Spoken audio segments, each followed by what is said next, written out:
नमस्कार दोस्तों, success study Baloda YouTube channel में आपका स्वागत है। ब्रिज कोर्स के अंतर्गत आज हम करेंगे कक्षा 7 का विषय गणित, इसकी वर्कशीट नंबर 18। इस वर्कशीट के अंतर्गत आकलन क्रमांक 3 है, जिसमें महत्तम समापवर्तक, लघुत्तम समापवर्तीय एवं पूर्णांक की समझ से संबंधित प्रश्न होंगे। तो चलिए शुरू करते हैं हम आज का वीडियो। प्रश्न क्रमांक 1, निम्नलिखित संख्याओं के सभी गुणनखंड ज्ञात कीजिए। यहाँ पर है 45, तो हम क्या करेंगे, 45 के सभी गुणनखंड ज्ञात कर लेंगे, है ना।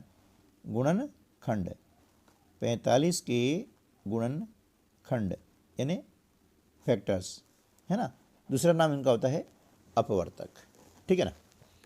अब 45 के गुणनखंड 1, है ना, 3,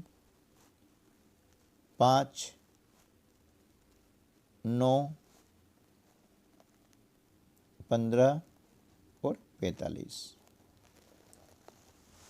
गुणनखंड है, यानी ऐसी संख्याएं जिनका दी गई संख्याओं में पूरा भाग चला जाता है, ठीक है ना। इसी प्रकार के हम जो है 60 के सभी गुणनखंड ज्ञात कर लेंगे, है ना।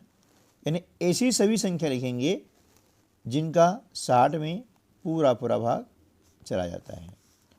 1, 2, 3, 4, 5, 6, है ना।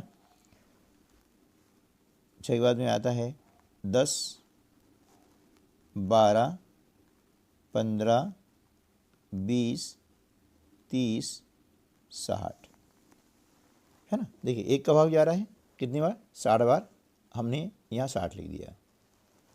30 दूनी 60, 2 लिखा, ये 30 लिखा। देखिए 20 तिया 60, 3 लिखा, 20 लिखा।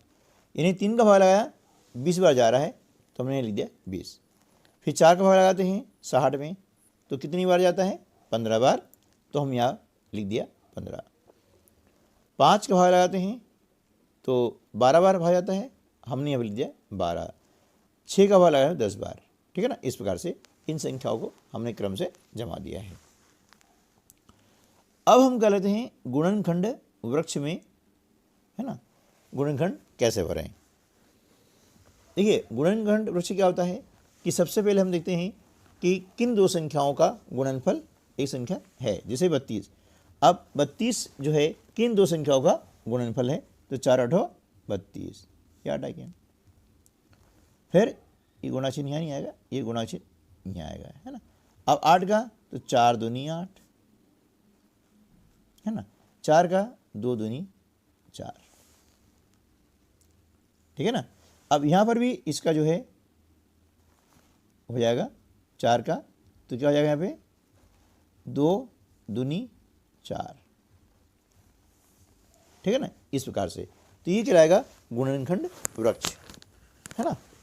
चलिए प्रश्न क्रमांक 3, 8 के प्रथम 5 गुणज लिखिए।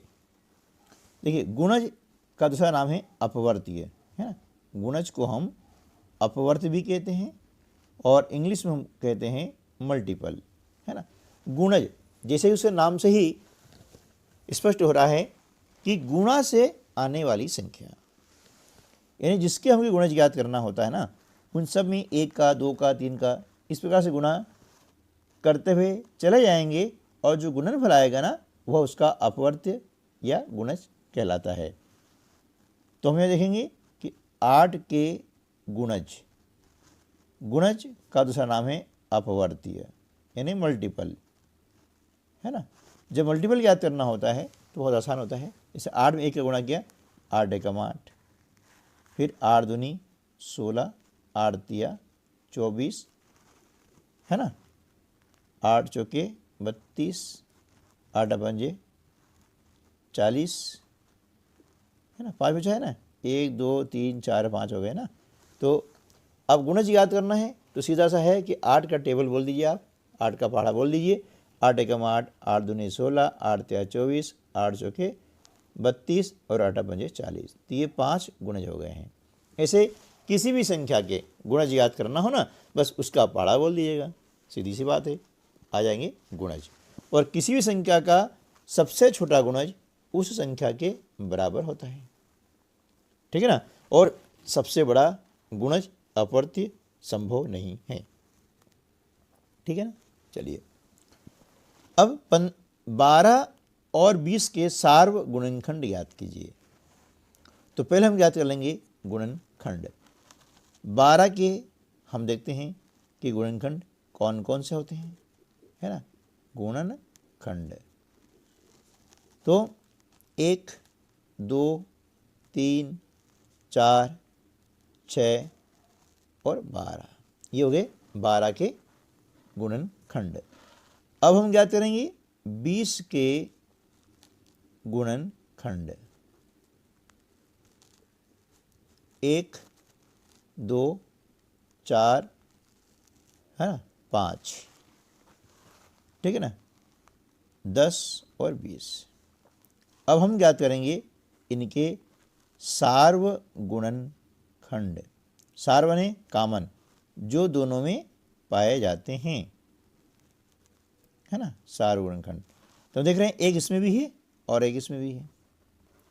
तो एक सार्व गुणनखंड हो गया 1, फिर 2, दोनों में पाया जा रहा है, ये 2 हो गया।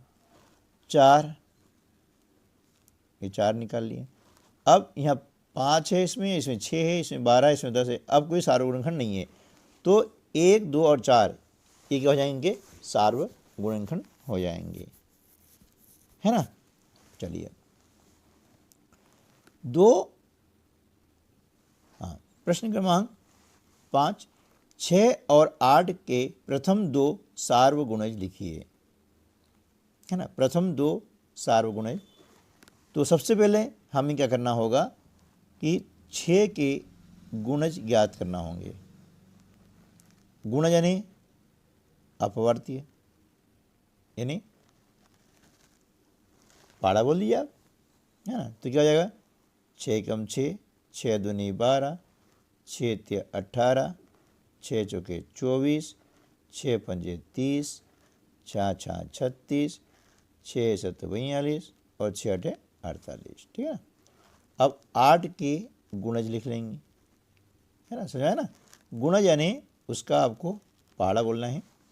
8 एकम 8, 8 दूनी 16, 8 तिया 24, 8 चौके 32, 8 पंजे 40, 8 छः 48, 8 सत्ती 56। हमें कहा गया है कि 6 और 8 के प्रथम 2 सार्व गुणज। क्या कर देंगे 6 व 8 के प्रथम 2 सार्व गुणज। अब देखते हैं कि दोनों में कॉमन क्या है बेटा, 24, और आगे चलते हैं तो 48। यह आपका आंसर आ जाएगा 24 और 48, ये आपके सार्व गुणनखंड हो गए हैं। ठीक दोस्तों, तो इस प्रकार से इस वर्कशीट के अंतर्गत हमने आकलन से संबंधित प्रश्नों को हल करना सीखा। मिलते हैं अगले वीडियो में, तब तक के लिए नमस्कार, जय हिंद।